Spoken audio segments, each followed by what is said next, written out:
All right, it's 6:05 now, so let's start. So hi all, welcome to the first fun math workshop today. I will talk about Pascal's triangle, and I'll show some interesting concepts and problems about Pascal's triangle. So without further ado, let's get started. So let's first look at a little bit of the Pascal's triangle's history.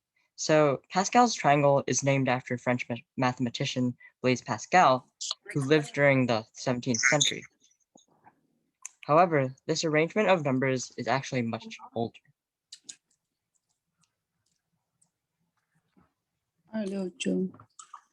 Pascal. Your camera on? Is your camera on?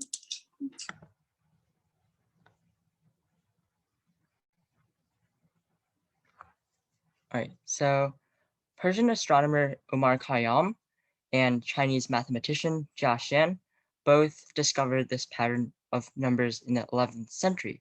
So this arrangement of numbers is actually much older than Pascal. This representation was popularized in China in the 13th century by mathematician Yang Hui. This is why Pascal's triangle is commonly referred to as Yang Hui's triangle in China. So before I introduce what Pascal's triangle is, let's first look at binomial coefficients and look at some of their properties. So binomial coefficients are coefficients of x plus y to the nth power for some non-negative integer n. So here let's expand x plus 1 to the n for some values of n. So as you see, we have x plus 1 to the first power is x plus 1, x plus 1 to the second power is x squared plus 2x plus 1, x plus 1 to the third power is x cubed plus 3x squared plus 3x plus 1, and x plus 1 to the fourth power is x to the fourth plus 4x cubed plus 6x squared plus 4x plus 1. So what we get as the coefficients is a triangular array of numbers. So in the first row, we would have just 1. In the second row, we have 1 and then 1. In the third, we have 1, 2, 1. And in the fourth, we have 1, 3, 3, 1, and then 1, 4, 6, 4, 1. And we can keep going. And then we have 1, 5, 10, 10, 5, 1, 1, 6, 15, 20, 15, 6, 1, and so on. This triangular array of numbers is called Pascal's triangle.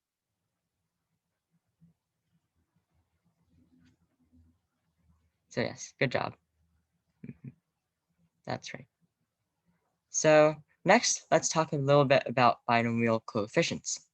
So by definition, the binomial coefficient n choose k, denoted as shown, is the coefficient of x to the k in the expansion of x plus y to the kth power, or rather x to the k times y to the n minus k. One could also notice that n choose k also enumerates the number of ways to choose a subset of k elements from a set of n elements, which means to essentially choose k things from n things without order. But for today, we'll mainly focus on the algebraic representation of n choose k, which is shown on this slide.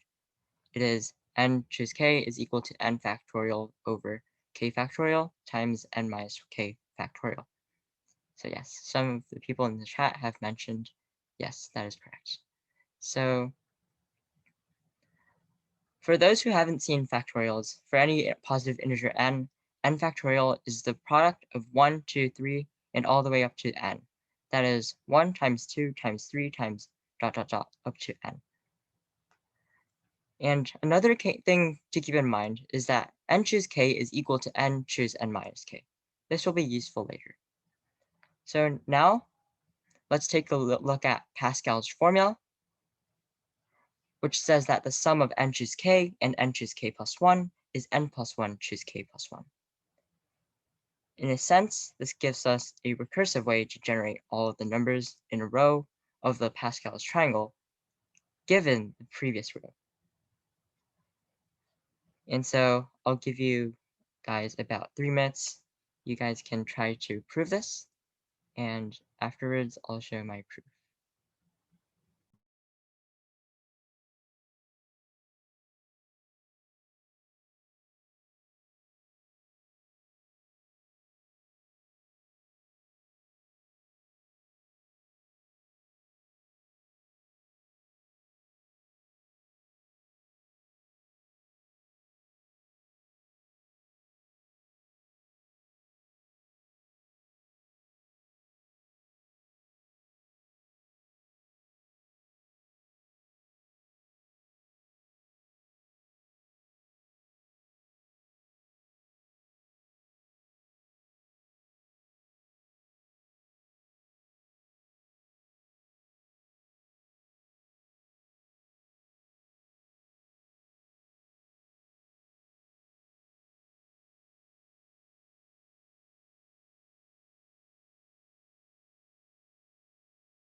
Great, 3 minutes are up.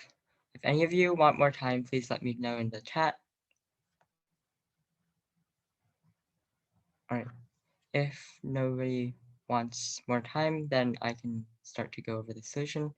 And yes, in the chat, that is a correct way of proving Pascal's formula. So let's go into the proof. So shown here is the algebraic proof. There is also a combinatorial way to prove this, but for today, we'll stick to the algebraic representations of n choose k. So we can expand n choose k and then also expand n choose k plus 1 as shown, and then add the two together. We can then find a common denominator, which is k plus 1 factorial times n minus k factorial. And then we can add the numerators together, and what we get is just n plus 1 choose k plus 1. And this is exactly what we wanted to show. So our proof is done.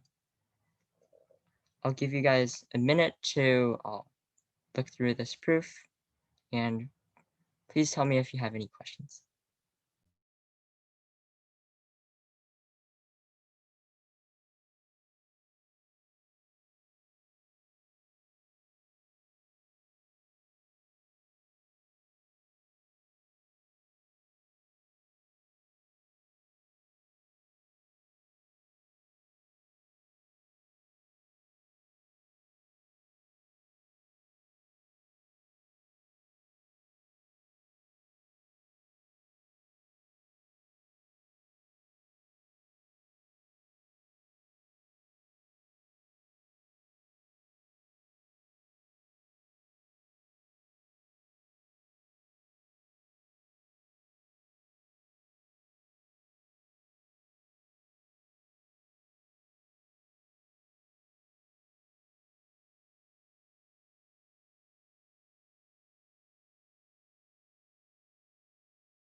All right, someone asked, can you share these slides later?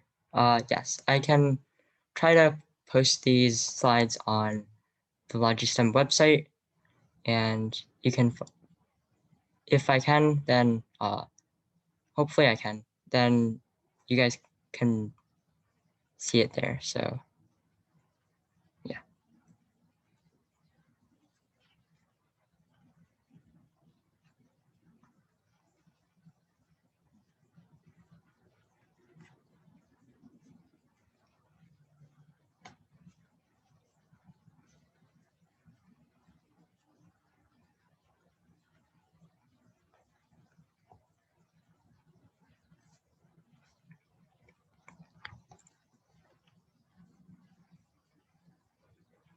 All right, if there are no more questions, oh, I don't really get it. Can you explain the first step? Okay,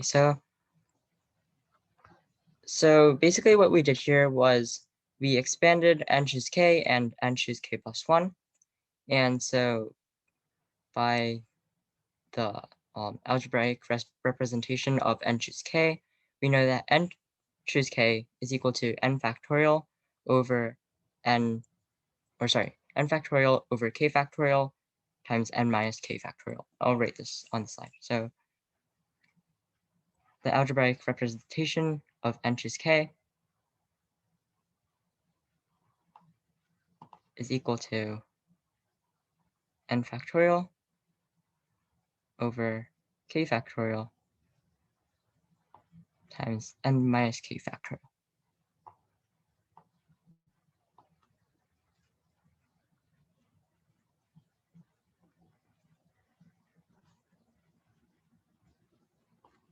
All right, so this is what the algebraic representation of n choose k is. So here, what we did was we just wrote out we just expanded out what this was. And then here, we expanded out what this is. So n choose k plus 1 is equal to n factorial over, sorry about that, k plus 1 factorial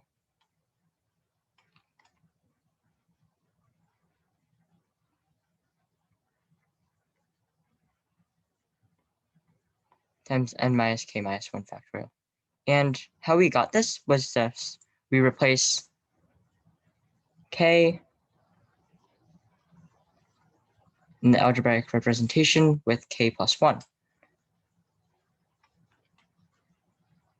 So n choose k plus 1 is just n factorial over k plus 1 factorial times n minus, in parentheses, k plus 1 factorial, which is just n minus k minus 1 factorial.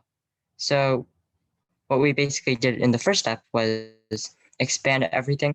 So expand n choose k and expand n choose k plus 1. And this is what we get. And in the second step, what we did was we wrote both of these fractions in the sum as something over k plus 1 factorial times n minus k factorial. So this is basically just finding a common denominator. So we know that this k plus 1 factorial times n minus k factorial is k plus 1 times this. Because from here to get to here, all we have to do is to multiply by k plus 1. And from here to here, all we have to do is to multiply by n minus k. So that's how we can see that this thing on the denominator is just a common denominator of the sum of these two fractions. And so, yeah, all right, so here what we do is we multiply the top and bottom by k plus 1. And here we multiply the top and bottom by n minus k.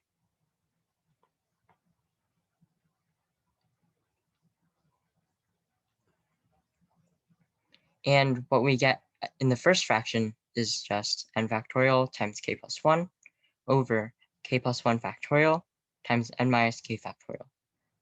And in the second fraction, what we get is n factorial times n minus k over k plus 1 factorial times n minus k factorial. And then, since we have common denominators, we can just add the numerators. And what we get when we add the numerators is n factorial times n plus 1, because the k's cancel. And so, since we know that n factorial times n plus 1 is n plus 1 factorial, what we get on the numerator just becomes n plus 1 factorial. And on the denominator, we have k plus 1 factorial times n minus k factorial. And we can see that k plus 1 and n minus k actually sum to n plus 1. And so this is actually just equal to n plus 1 choose k plus 1. And this completes the proof. So, all right, that was a good question.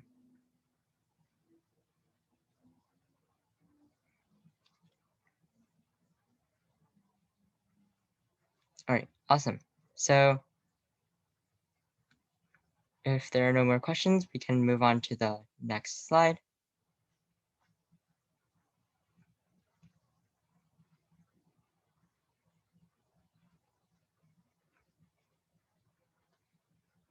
Oh, how did n minus k minus 1 turn into n minus k?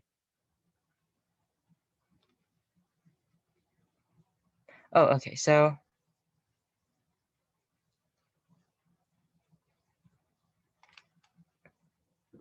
I'm thinking you're probably asking about how we got from this expression to this expression. Is that right? Yeah, okay. So how we get from here to here is we multiply the denominator and the numerator by n minus k. So In essence, what we're doing is we're multiplying by a fancy 1. And then if we combine these two to make a product, we see that the numerator will just become n factorial times n minus k. And in the denominator, we have k plus 1 factorial, which stays. And we also have n minus k minus 1 factorial times n minus k. And this becomes n minus k factorial because n minus k minus 1 factorial is the product of the first n minus k minus 1 positive integers, and n minus k is the n minus k integer. So these two multiply to n minus k factorial.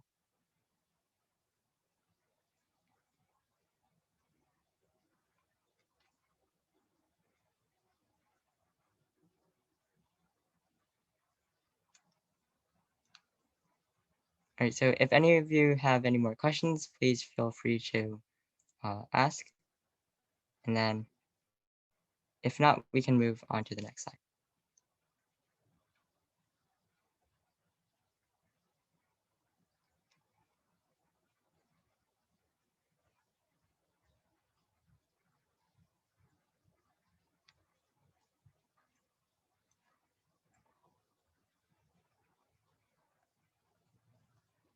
All right, so, okay, awesome. So let's move on to the next slide.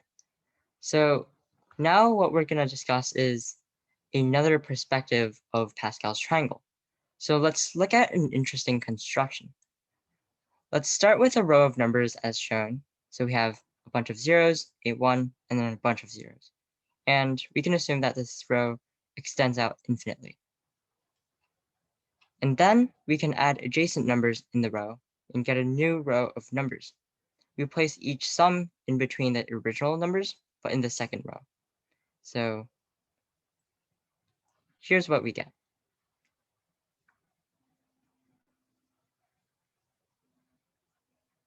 So we have a bunch of zeros followed by 2 1s, and we can see that these 2 1s come from the sum of these two and the sum of these two, and the rest of which are zeros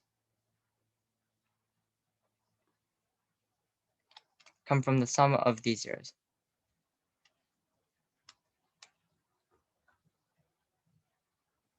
And so,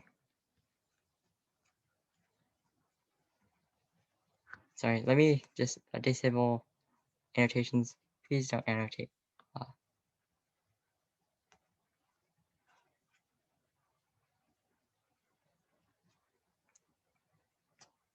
Oh, I can't change it right now.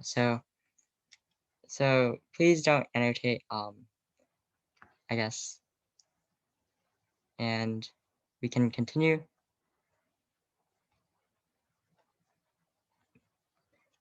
Now we can repeat this process, which is adding adjacent numbers in each row. We can repeat this process indefinitely. So here's some of the first few iterations. So we have a bunch of zeros, a 1, a 2, a 1, and then a bunch of zeros. And then in the next iteration, we get a bunch of zeros, 1, 3, 3, 1, and then a bunch of zeros. All right, no problem, it's fine. So, and the next row, we have a bunch of zeros, 1, 4, 6, 4, 1, and then a bunch of zeros, 1, 5, 10, 10, 5, 1, and then a bunch of zeros, and so on. And so what we get here is Pascal's triangle again. So just to note, sometimes you can also find Pascal's triangle with binomial coefficients written out instead of the numbers. So this is an example of what Pascal's triangle looks like with binomial coefficients instead. So if any of you have any questions, you guys can ask now. If not, we can move on to the next slide.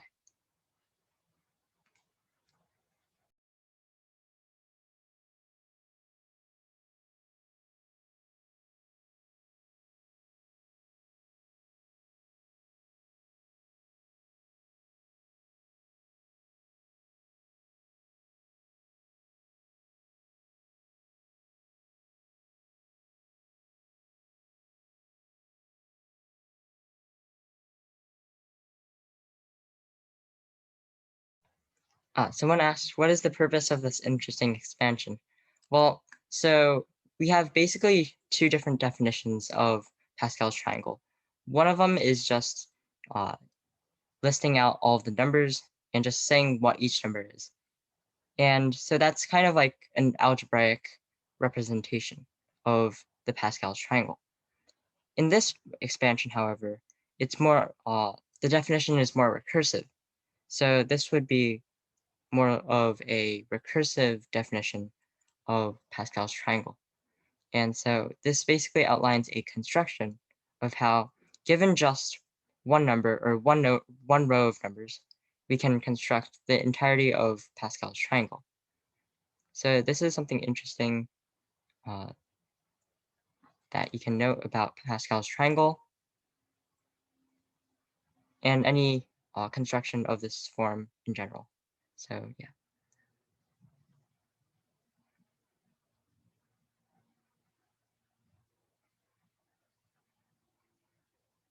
So what we just saw was a recursive construction of the Pascal's triangle.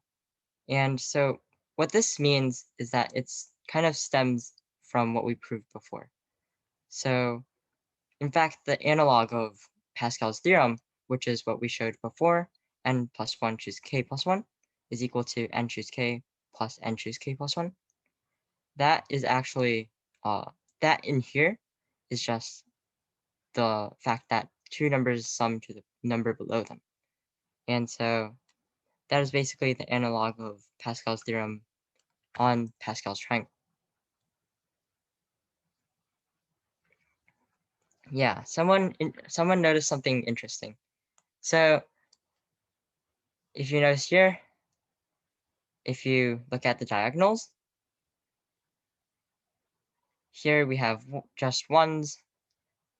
In the second diagonal, we have 1, 2, 3, 4, 5, 6, which are just the counting numbers. And then on the third diagonal, what we have are the triangular numbers. And so triangular numbers are numbers of the form n times n minus 1 over 2, and they can also be represented as 1 plus 2 plus dot dot dot plus n minus 1 for n greater than or equal to 2. And so this is something interesting. And also, since someone brought this up, these numbers here, they are also called, I believe they're called 4 simplex numbers. And these are 5 simplex, and so on. There are names for some of these, but I won't go into too much detail because we're not going to talk about this today. So, all right, so that's an interesting observation. Good job to the one who suggested this. So, and also notice that Pascal's triangle is symmetric about this axis.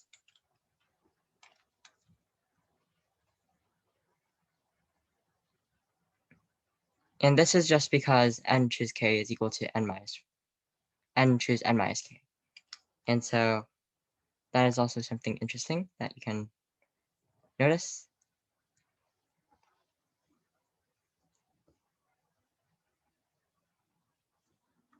All right, any questions?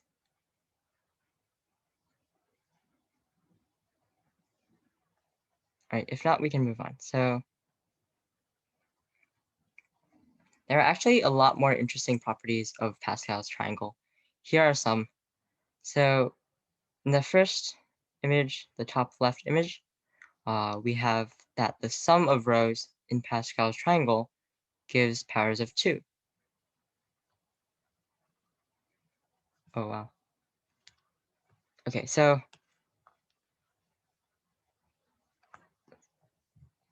Give me a sec, sorry. These did not load correctly.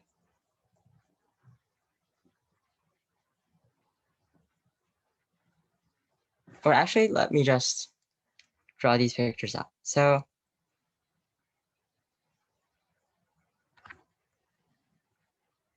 there we go. All right, this should be fixed now. So can you see these now? All right, awesome.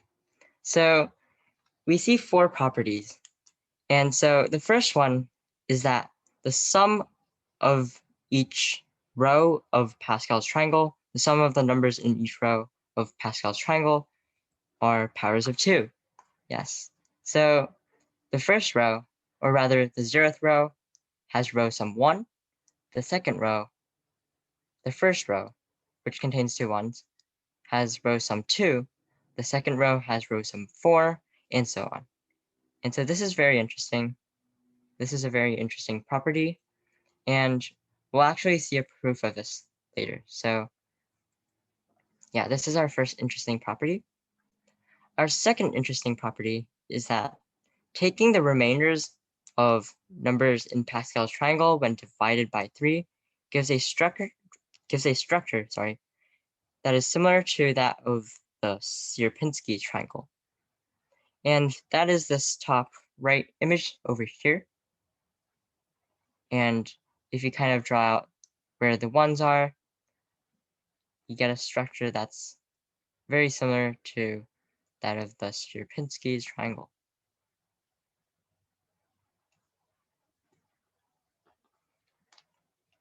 And the bottom left image shows the hockey stick principle. And so yes, some of you got it. So this here is a hockey stick identity, or the hockey stick theorem. And this basically says that if you have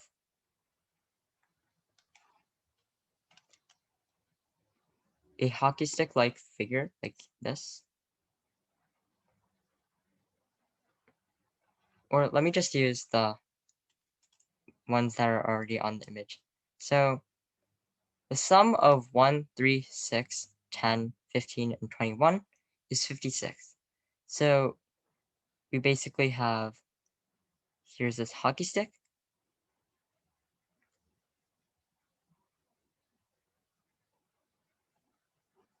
And these 5 numbers will sum to, sorry, I missed the 1. These 6 numbers will sum to 56. And this holds for any other hockey stick we find, or not any other hockey stick. The hockey stick must start with a 1. So for example, here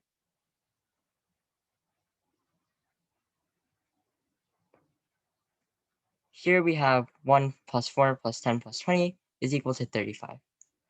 So one of you has a question.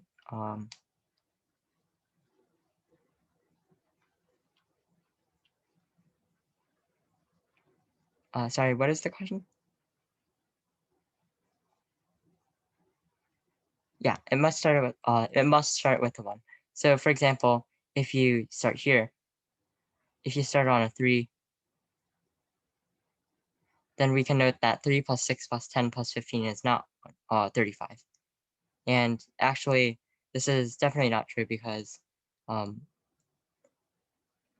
this 1 plus 3 plus 6 plus 10 plus 15 is equal to 35 by the hockey stick identity. So one of you raise your hands. So if you have a question, you can always ask. I was looking at it and I noticed that it's a bit hard to explain, but through words. But if you look at the second one in the row number 1, that one, I started from there and then went diagonally down to the right one in the third row, in row number 3, and then went diagonally to 4 in the next row, and then I found that hockey stick wouldn't make sense because it would end up being 1 plus 1 plus 1 equals 4, which is not true. Sorry about that. I did explain this a bit badly. So, okay, let me just re-explain this. So here, we must, okay, so if we start on one of these ones, we don't have to start here. If we start here, everything is trivial, since we have like 1 plus 1 plus 1 plus 1 is equal to 4, and that's not very interesting. So, so if we start on this side, let's ignore the case when we start from here. If we start on this side, we must go this way. We must go rightward, sort of, in this diagonal. So I have something like this. And we can stop anywhere. And then we have something like this. This would be a hockey stick. And on this side, it's symmetric. So we have the same rules. The same rules apply. So if we start from anywhere here,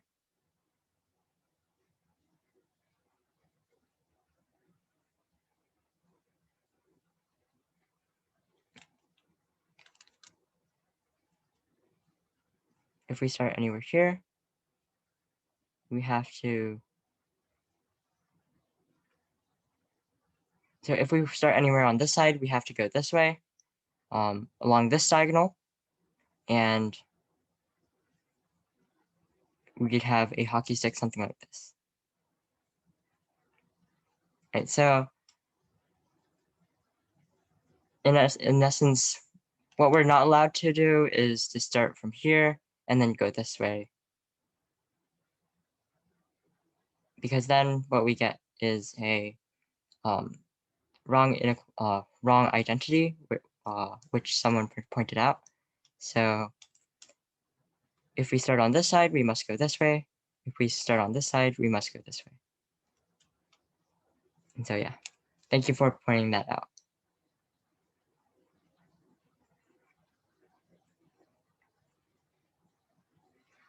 All right, so someone illustrated a proof in the chat. Good job. So basically what he said was that 56 is equal to 35 plus 21 because of Pascal's theorem and also the recursive property of Pascal's triangle. And so here we have a 21. And then from here, we can also decompose 35 as 20 and 15. So in other words, 56 is equal to 35 plus 21. And then 35 is equal to 20 plus 15. And then we can decompose 20 as 10 plus 10, and then 10 as 4 plus 6, and then 4 as 1 plus 3. And then, so basically we'll have something like 1 plus 3 plus 6 plus 10 plus 15 plus 21 is equal to 56. And then, of course, we can rewrite this one as this one because they're both 1. And so that's how we get basically the hockey stick identity in this case. And to prove the hockey stick identity, we basically just generalize this concept. And so, yeah, good job to whoever proved this. And also, we can look at one last property, and we can note that if we go along these slant diagonals right here, the sum of each slant diagonal is a Fibonacci number. And this one is particularly interesting because when you look at it at first glance, it doesn't look like these numbers would sum to the Fibonacci numbers. And this is like kind of unexpected because we haven't seen, at least in what I presented so far, we haven't seen a lot of properties regarding Fibonacci numbers and Pascal's numbers in Pascal's triangle. But so this is a very interesting property. So for example, here the sum is 1, here the sum is 1, and then we have 2, 3, 5, 8, 13, 21, 34, 55, and 89. If we go on the next slant diagonal, we'll have sum 144. And I'm not going to go over the proof today, but this is just something interesting that you can sort of, this is the type of thing that you can show your friends and they'll be surprised. 4 was 3 plus 1, right? Yes, here 4 became 1 plus 3. And then we just noticed that this one is equal to this one, since 1s are equal. And then we could just rewrite this thing as the sum of all of these. Yeah, so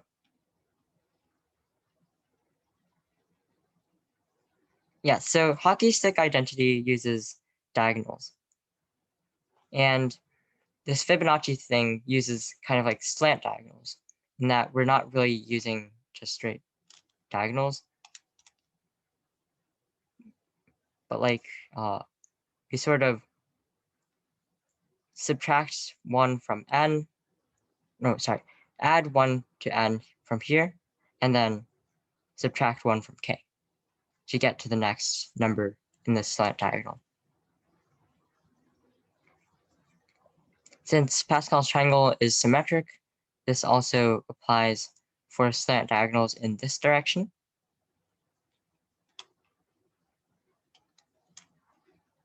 Yeah, so these are just some interesting properties. And if anyone has any questions, yeah, slant adding. So, all right. If nobody has any more questions, we can move on to some problems. So our first problem will be an Amy problem from 1992. And I'll give you all around 5 minutes to try this problem, and we'll talk about it afterwards.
All right, 5 minutes are up. Please tell me if you need more time.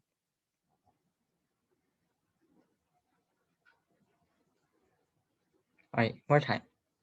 So I'll give you guys at least 3 more minutes, and then afterwards we can talk about the solution. So.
All right, let me just clarify the question a bit.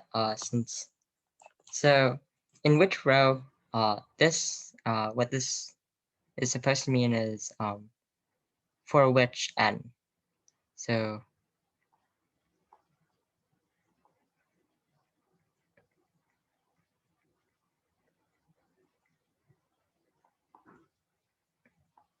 I see some of you have the correct answer.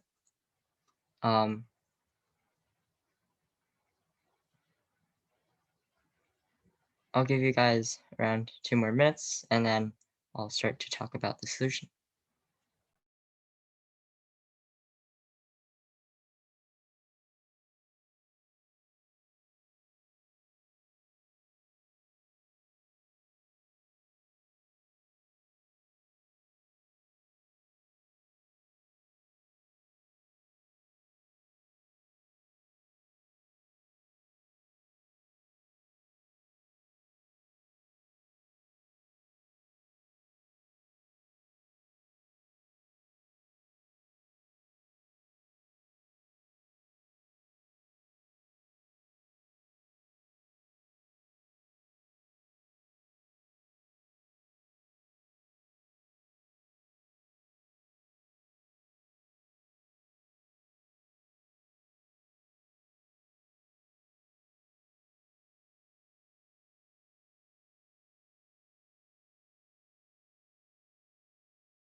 Okay, so 2 minutes are up. For all of you that answered 62, that is correct. And so I changed the question a bit because it's kind of unclear what which row means.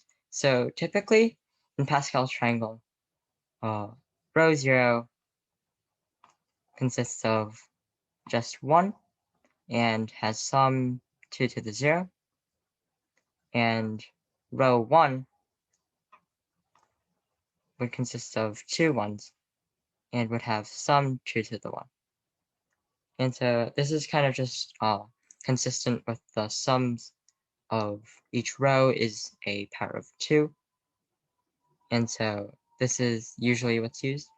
And in this problem, this was what we wanted. So, all right, so we want to find n for which 3 consecutive entries occur in the ratio 3 to 4 to 5 in Pascal's triangle. And so we can just write 3 consecutive entries in Pascal's triangle as n choose k plus 1, and n choose k plus 2. And so these are 3 consecutive entries, and we want to find n. So let's move on to the next slide. So we know that the ratio in between these 3 entries is equal to 3 to 4 to 5. And yeah, we can expand n choose k plus 1, and n choose k plus 2 as follows. So n choose k is equal to n factorial over k factorial times n minus k factorial. And we do the same thing for n choose k plus 1 and n choose k plus 2. And so we have something similar here and here. So basically how we got this was just by expanding and using the algebraic representation of n choose k. And yeah, so someone noted that n factorial cancels. And so yes, n factorial cancels, and this is very powerful because we can just delete a very large term. And we can also take the reciprocal. No, never mind. We cannot do that. We cannot take the reciprocal because that would reciprocate the ratio here.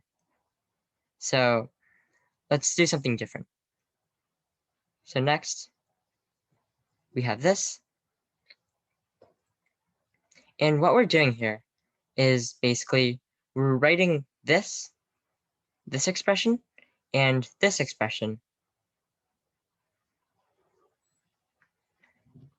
so that we can have a product of this times some term like this in both this expression and this expression.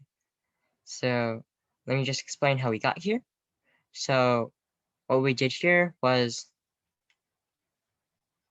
we rewrote the expression on the left by taking out, so we have n factorial over k factorial times n minus k factorial. What we did was we took out a k plus 1 over n minus k. So we take out k plus 1 over n minus k. And then what we're left with is just this. Actually, the 13th row is 1 to 3. Yeah. There is a 1 to 2 to 3 ratio in the 13th row, which I believe is 1001, 2002, and 3003, if I remember correctly. So, yeah, so good job. So we can continue by writing this as k plus 1 factorial times n minus k minus 1 factorial. Sorry, I'm kind of writing on top of these things, but we can actually just see that without rewriting this, these two are equal. And how can we see that these two are equal? Well, we can see that these two are equal because they both share this n factorial term on the numerator. And if we cancel this k plus 1 or this k plus 1 with this k plus 1 factorial, what we get is k factorial. And this is just because k plus 1 factorial over k plus 1 is equal to k factorial. And we can also write this as n minus k factorial. And so now we can see that this expression just simplifies to n factorial over k factorial times n minus k factorial. And so we can do something similar on this term. I'm not going to go over the details on this term, but it's something similar. And so after doing these, now we can cancel this huge thing. All right, let me just go on to the next slide. We have this, this, and this are all equal.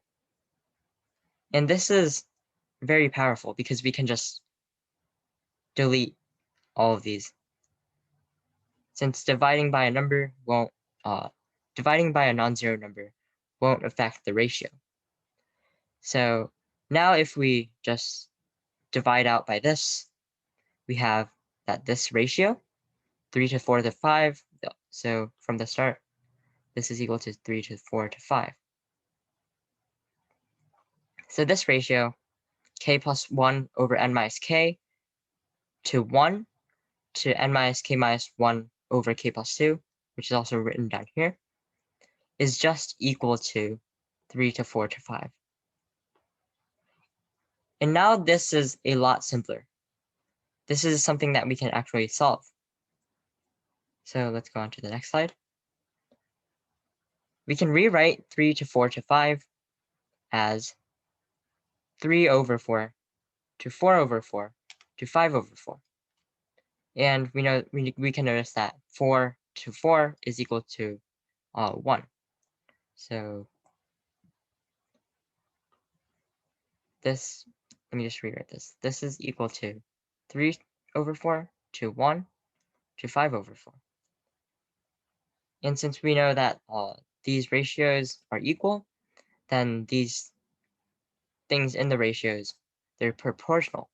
They're proportional. So since this is 1 and this is also 1, the two on the sides must equal 3 over 4 and 5 over 4. So this term right here must equal 3 over 4. And this term over here must equal 5 over 4. And now we can see that we actually just have two linear equations.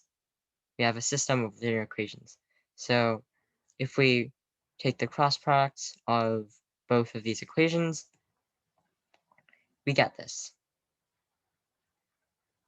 This is what we get when we take the cross products. And so 3n is equal to 7k plus 4, and 4n is equal to 9k plus 14.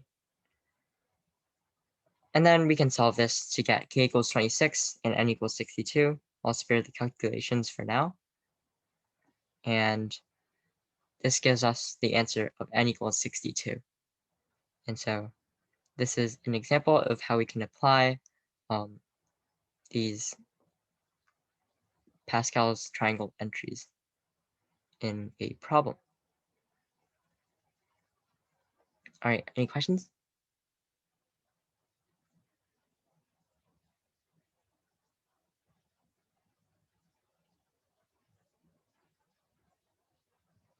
All right, if there are no questions, let's move on to our last thing, which is sums of rows.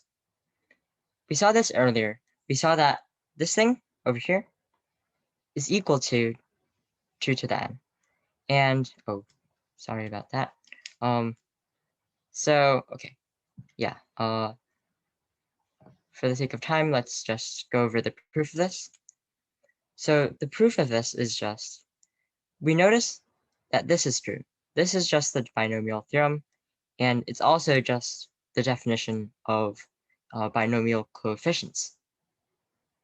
And so we can write x plus 1 to the nth power as n choose 0 times xn, times x to the nth power, and then plus n choose 1 times x to the n minus 1th power, and so on until n choose n times x to the 0th power. And notice that if we just substitute x for 1, what we get is 1 plus 1 to the nth power is equal to n choose 0 times 1 to the n, plus n choose 1 times 1 to the n minus 1, and so on. These 1 to the something power all become 1. And so what we're left with is just this expression right here. Isn't that cool? So And then on the left-hand side, what we have is just 2 to the n. And so I feel that this is a very interesting way to prove this identity. So I shared it with you guys. And yeah, so this is just the entire proof of this identity.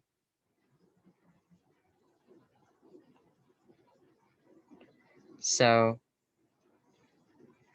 that ends our presentation for today. And this also concludes our first LogiStem Fun Math workshop. If you want to attend more of these workshops, you can check our website, logistem.club. And our next Fun Math workshop will be on August 8th. That is next Sunday. I hope you all had fun and learned something new today. Thank you all for attending and have a good day.